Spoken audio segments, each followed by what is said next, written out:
Well, obviously, a phenomenal win against an outstanding team. Uh, Coaches are really humbled at times like this, just when you have kids that work that hard and come through in the clutch and just do everything possible to win. It's a lot to be proud of, and you just feel lucky to coach guys like that. We got off to a slow start, and that 10-point deficit came pretty early. We were struggling shooting the ball like we did last week.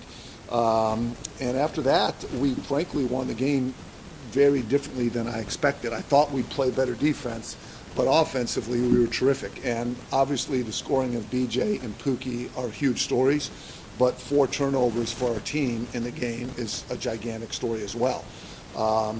So they came through. We got our stops when we needed them, the last 3-4 possessions, and we made big shots, and they just competed their hearts out, and I'm really proud of them. Yeah, I mean, it's obvious. It obviously feels good, and we emphasize it a lot. So, we had 2 classic Big Five games, and that's why I emphasize the Big Five so much. These are almost every year good teams. Last year was really an exception in the city, but this year I think all 5 are going to have terrific years and be at the top of the conferences. I mean, Villanova's going to be at the top of the Big East, and Penn's going to be at the top of the Ivy. St. Joe's is picked high in the A10. So, to beat good teams means a lot. And history is true. If you win the Big Five, you go to the NCAA tournaments. And, I often tell them, you could try to outplay 350 other teams to get a large bid. You could try to outplay the 14 teams in the A10 to win a championship. But if you go 4-0 and some years 3-1 in Philly, you're usually good enough to be in the postseason. It's almost always true.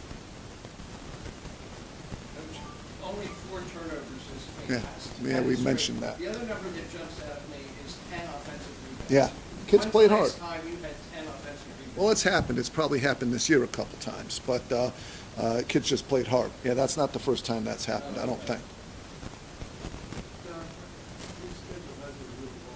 Yeah.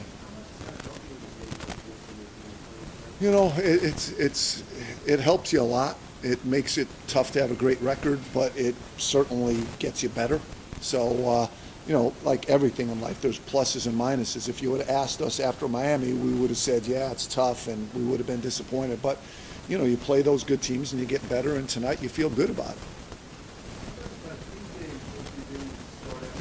Yeah. Yeah, they, BJ's turnovers are down because he's really playing like a 6'8" skilled athlete. He's not dribbling all over the place. He's facing, he's shooting. It's 1-2 hard dribbles and explode. So he's really simplified his game to accentuate his skill and athleticism. So those 2 guys, they're just veteran and they're good, and they know I believe in them. I don't take them out unless they need a break for a rest physically or foul trouble. So they know I believe in them, and they're good veteran players. So someone asked the question about them after our first game, and I said they need to do that all year. But you know what? Temple, Obi, and Alston, they need to do that all year for their team. Just players have different roles, and for us, their role is to be, a high-level player.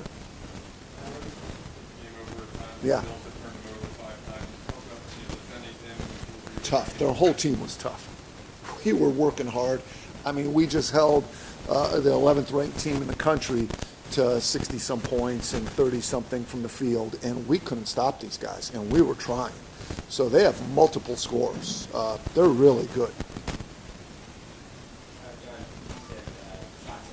Yeah.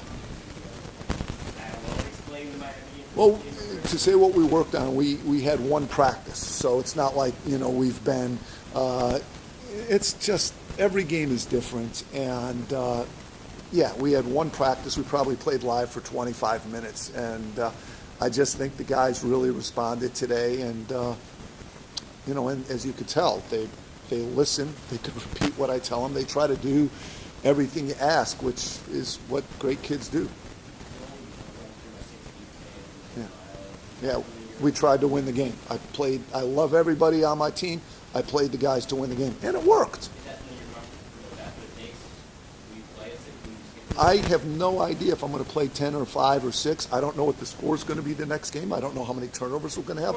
I don't know how many who's going to be in foul trouble. I don't know if the other team's going to play zone or man. I don't know if they're going to press us. I don't know if the game's going to be close or double digit. So to answer your question, I have no idea.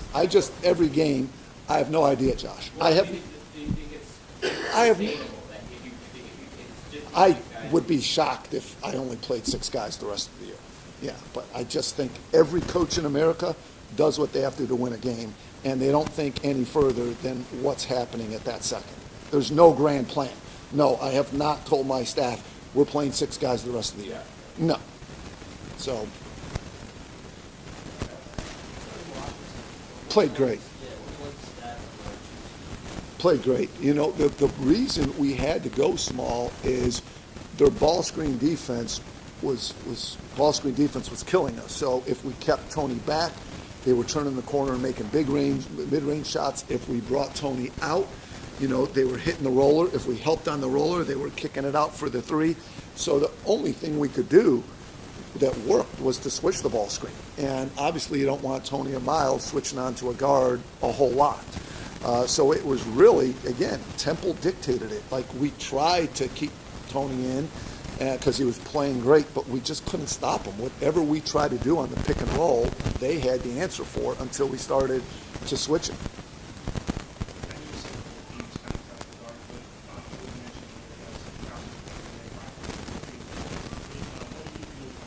Obi, be 6'10" and rain threes from any range and have a quick release. Yeah, not many guys like him are out there. No, he basically caught the ball and shot it with the hand in his face and made it. So he's just really good. That's what gave us trouble. He's 6'10" and really good and can shoot from range. That was the problem. Okay, thanks.